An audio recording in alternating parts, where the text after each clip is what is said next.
오늘 저희들에게 주신 하나님의 말씀은 에스겔 23장 1절에서 21절까지의 말씀입니다. 저 여러분이 한 절씩 교독하시겠습니다.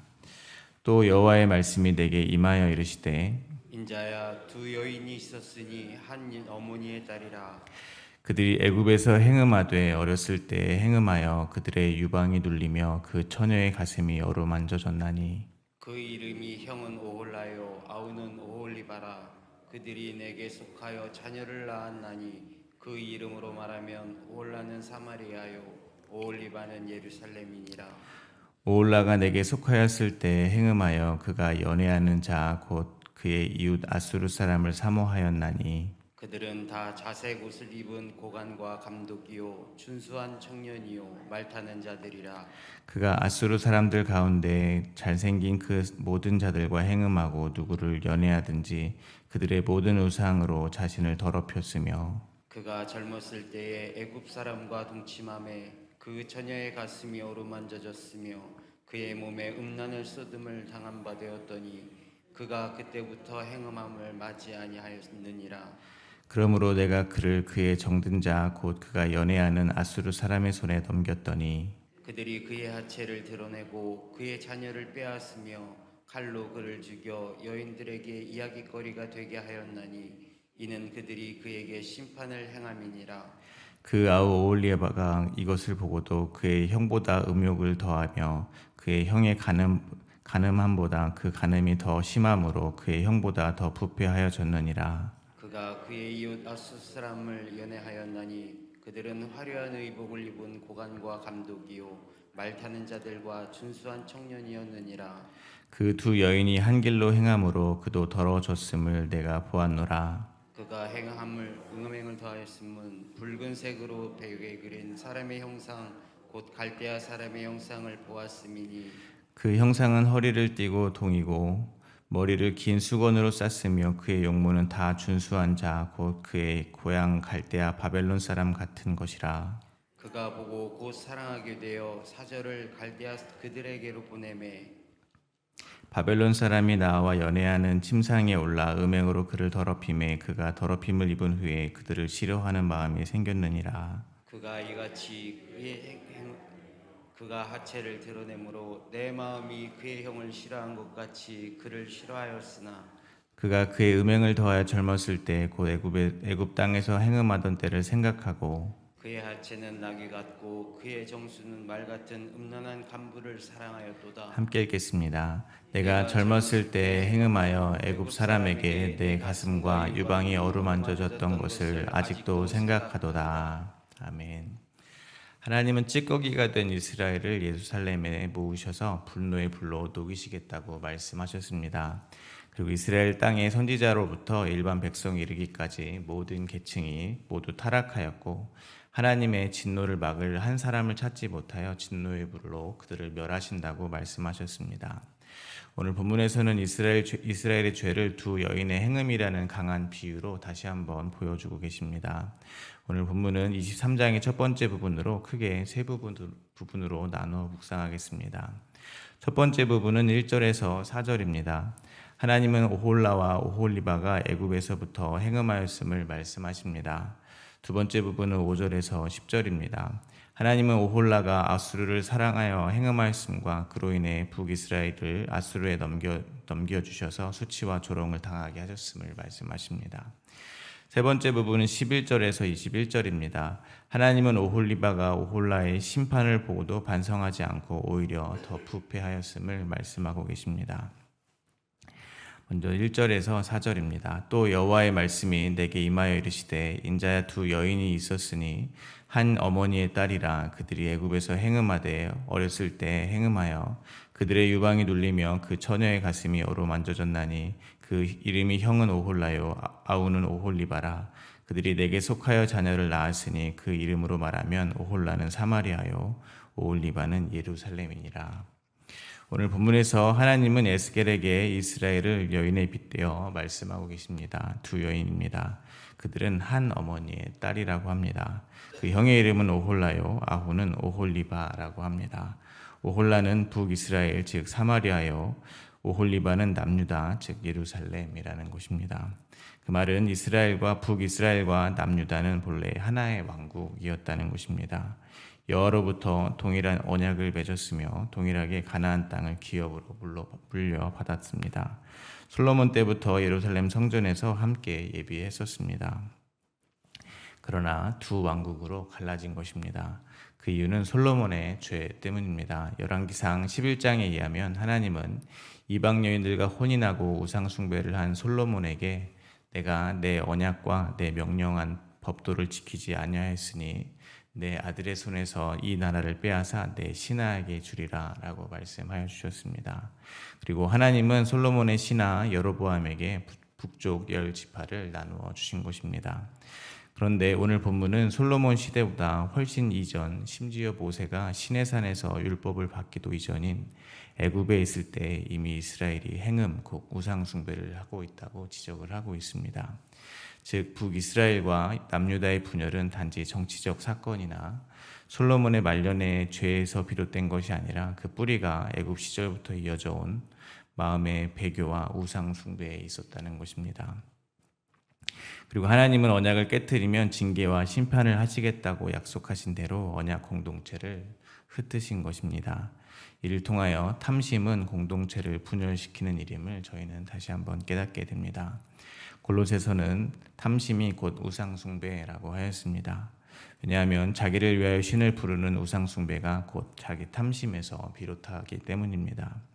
그러므로 저희들의 신앙생활에서 하는 종교 행위 중에서 탐심으로 하는 모든 것, 즉 자기를 높이고 자기를 만족시키기 위하여 하는 그 모든 것은 그 모양이 아무리 기독교의 옷을 입고 하더라도 그것은 하나님 보실 때 우상 숭배이며 음란한 것이 되는 것입니다.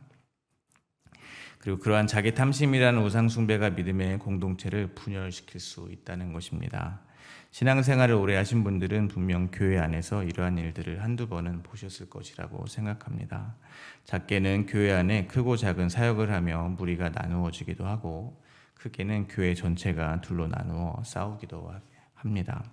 그렇게 서로 사람을 모아 세력을 만들고 힘을 모으려고 하지만 탐심으로 시작된 일들은 결국 믿음의 공동체를 분열시킬 뿐이라는 것입니다.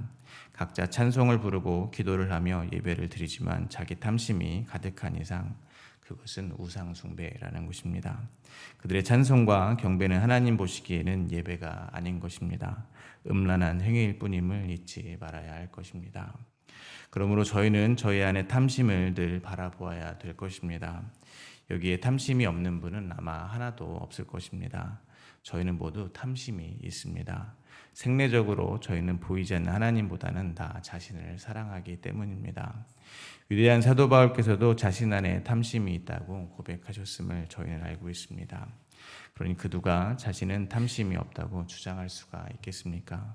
따라서 신앙생활 가운데 저희가 피 흘리기까지 싸워야 할 것이 있다면 그것은 다름 아닌 자기 안에 있는 탐심일 것입니다.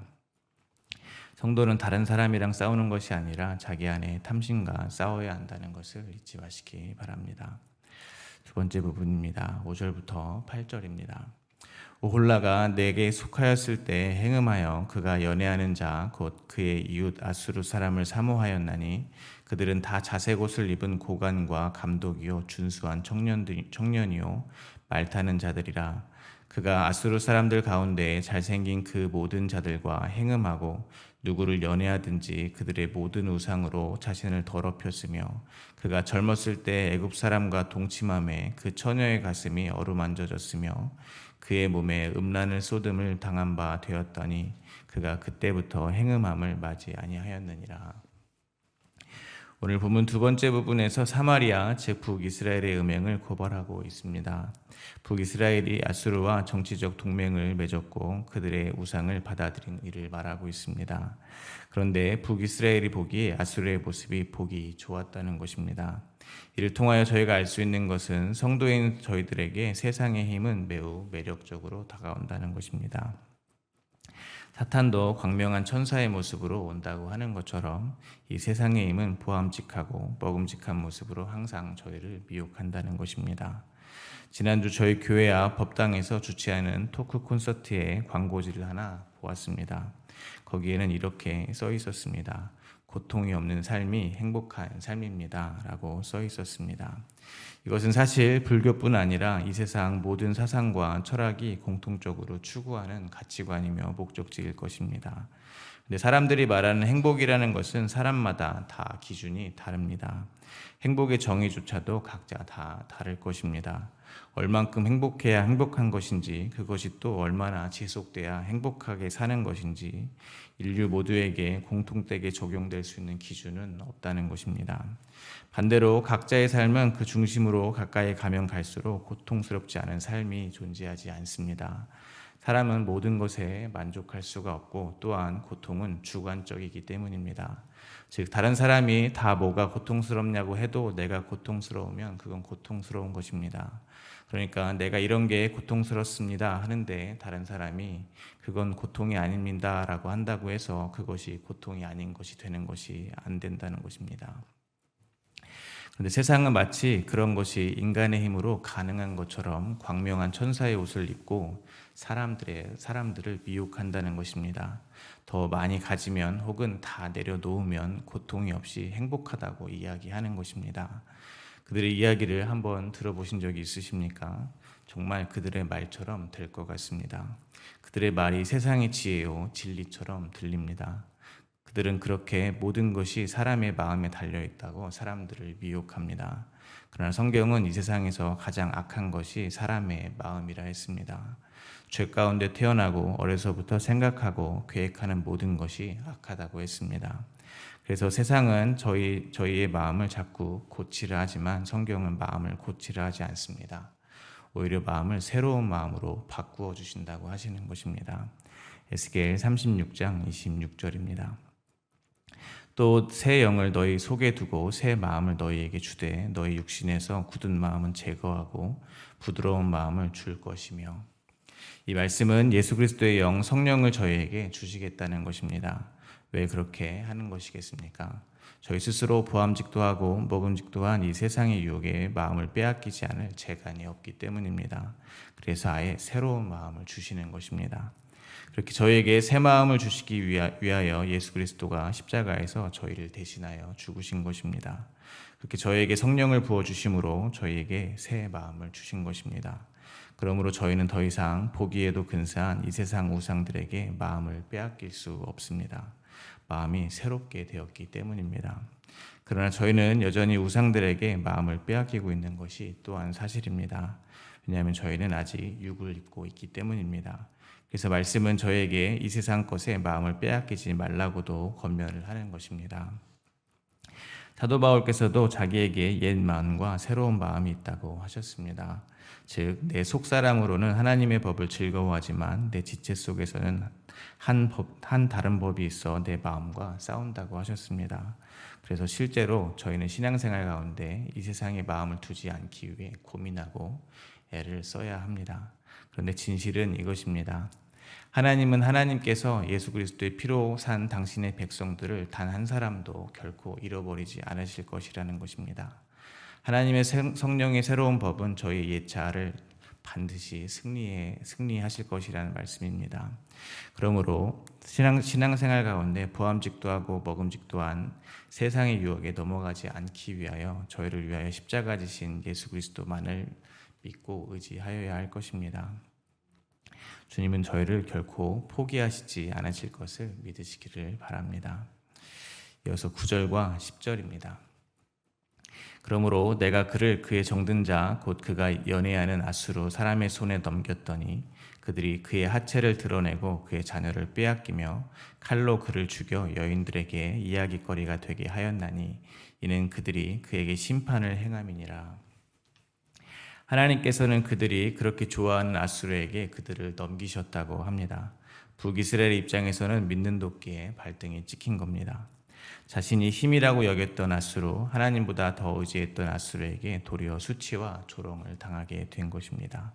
그러므로 저희는 다시 한번 누구를 두려워해야 하는지 생각하게 되기를 바랍니다.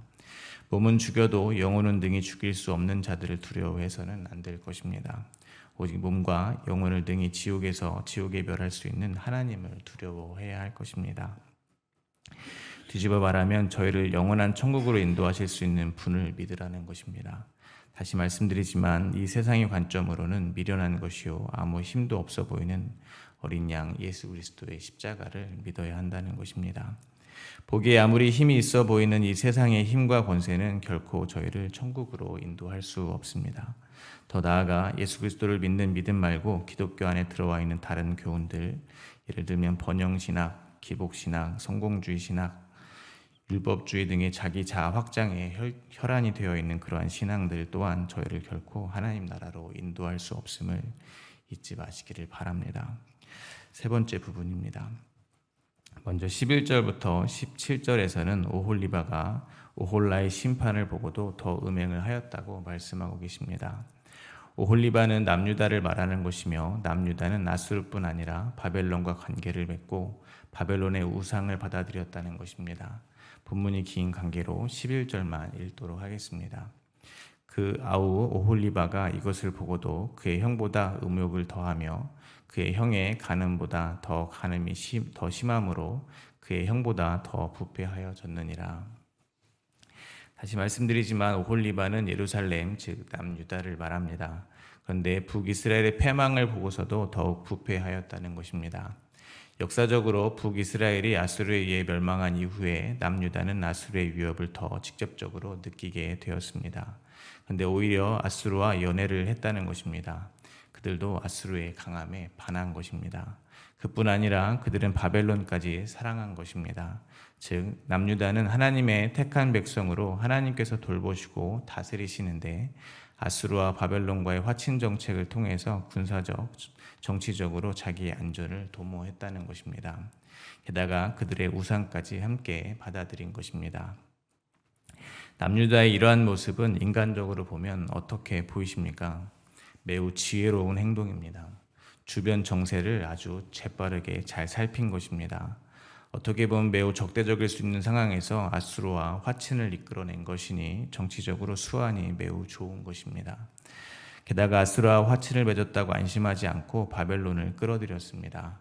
여차하면 바벨론과 힘을 합쳐서 아수르를 견제하겠다는 계산이 들어 있었을 것입니다.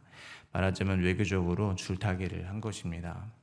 세상에서 볼 때는 지극히 정상적이고 심지어 수단과 방법이 매우 뛰어난 이런 행동이 하나님 보시기에는 오히려 더러운 음행이라는 것입니다. 왜냐하면 그들은 하나님을 의지해야 하는 하나님의 백성들이기 때문입니다. 하나님의 백성임에도 불구하고 하나님을 의지하지 않고 하나님의 세상의 힘과 권세를 의지했고 심지어 세상의 풍요와 힘을 얻기 위해서 그들의 우상을 섬기는 데까지 나아갔기 때문입니다.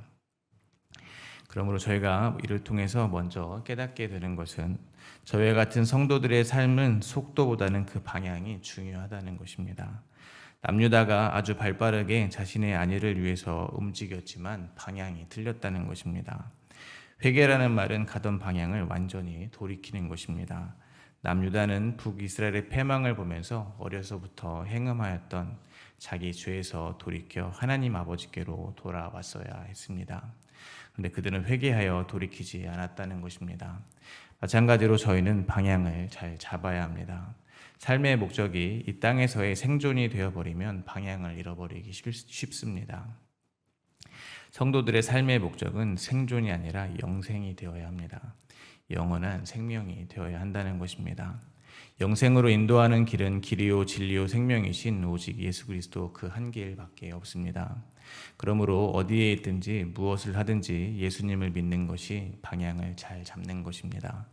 예수님은 누구든지 자기를 따르려면 즉 자기가 가는 길을 따라오려면 즉 생명의 길을 걸으려거든 자기를 부인하고 자기 십자가를 지어야 한다고 말씀하셨습니다. 그 말은 예수 그리스도께서 십자가에서 죽으실 때 그 십자가가 바로 나의 십자가임을 알라는 것입니다. 오늘 본문으로 바꾸면 어떤 말이겠습니까? 오늘 본문 오홀라와 오홀리바의 이름에 바로 나의 이름을 바꾸어 읽으라는 말입니다. 저희가 바로 애굽에서부터 행음한 자요 아수르를 갈망했고 성경의 수많은 심판을 묵도했음에도 회개하지 않고 그보다 더 부패한 자라는 것을 진심으로 인정하라는 것입니다. 그렇게 오늘도 말씀 앞에서 내가 오홀라요 오홀리바라는 사실을 진심으로 인정하게 되기를 간절히 소망합니다. 그리고 이 땅에 죄인을 부르러 오신 우리 주 예수 그리스도를 만나게 되기를 더욱더 소망합니다. 마지막으로 18절부터 21절입니다. 그가 이같이 그의 음행을 나타내며 그가 하체를 드러내므로 내 마음이 그의 형을 싫어한 것 같이 그를 싫어하였으나 그가 그의 음행을 더하여 젊었을 때 곧 애굽 땅에서 행음하던 때를 생각하고 그의 하체는 나귀 같고 그의 정수는 말 같은 음란한 간부를 사랑하였도다. 내가 젊었을 때 행음하여 애굽 사람에게 내 가슴과 유방이 어루만졌던 것을 아직도 생각하도다. 21절에 아직도 생각하도다라는 말은 우리말 성경에서는 그리워했다라고 번역을 합니다. 마찬가지로 저희는 저희를 또한 돌아보게 됩니다. 저희는 죄를 정말 미워합니까? 아닙니다. 저희는 오히려 하나님의 말씀대로 사는 걸 힘들어합니다. 이 세상이 주는 쾌락이 얼마나 즐거운 것인지 모르는 사람은 없습니다. 그래서 저희는 여전히 죄를 그리워합니다. 아무리 마음을 다잡고 내가 오홀라지, 내가 오홀리바지 하며 인정을 해도 돌아서서 또 죄를 그리워한다는 것입니다. 죄에 대한 그 집착으로 인해서 나 자신에 대한 그 진절머리 쳐지는 경험을 성도들은 모두 하게 된다는 것입니다. 즉 저희는 신앙생활을 하면 할수록 속사람으로는 하나님의 법을 즐거워하지만 내 지체 속에 있는 또 다른 법이 내 마음의 법과 싸워서 내 지체 속에 있는 죄의 법으로 나를 사로잡는 것을 날마다 발견하게 된다는 것입니다. 쉽게 말해서 선을 행하기를 하나님의 뜻대로 살기를 원하는 마음은 있지만 내 육신에는 선한 것이 있지 않기 때문에 내가 원하는 바 선은 행하지 않고 오히려 악만 행하는 나 자신을 발견하게 된다는 것입니다. 그때 저희 같은 성도들이 가슴속에서 외치는 외마디 비명 같은 고백이 있습니다. 오호라 나는 공고한 사람이로다. 누가 이 사망의 몸에서 나를 건져내랴. 바로 이 고백입니다. 사도 바울도 이렇게 고백하셨음을 저희는 잘 알고 있습니다. 그런데 사도 바울께서는 이렇게 고백하시고 그 다음에 이렇게 고백하십니다. 로마서 7장 25절입니다. 우리 주 예수 그리스도로 말미암아 하나님께 감사하리로다. 그런즉 내 자신이 마음으로는 하나님의 법을 육신으로는 죄의 법을 섬기노라. 자기도 어쩔 수 없는 죄를 고백하신 사도 바울께서 왜 갑자기 예수 그리스도로 말미암아 감사하겠습니까? 왜냐하면 대속의 긍휼을 입었기 때문입니다. 하나님은 예수님은 죄인을 부르러 이 땅에 오셨습니다. 저희같이 골수까지 음란으로 가득한 죄인을 부르러 주님은 이곳에 오신 것입니다. 그리고 저에게 긍휼을 베풀어 주셨습니다. 그러므로 죄를 고백하는 그 자리에서 저희도 십자가에서 저희 모든 죄를 완전히 해결하신 주님께 감사의 고백을 드리게 되기를 간절히 소망합니다. 음란한 여인이었던 오홀라요 오홀리바인 저희를 진정으로 사랑하신 분은 예수 그리스도라는 것을 잊지 마시기 바랍니다. 그러므로 저희는 더 이상 오홀라와 오홀리바로 남아있지 않습니다. 그리스도의 보혈로 씻김을 받아 하나님의 사랑받는 신부로 부르심 받았음을 잊지 마시기를 바랍니다. 오늘 하루도 주님의 사랑받는 신부로 살아가시기를 간절히 기도드립니다. 오늘 주신 하나님의 말씀을 생각하며 함께 기도하겠습니다.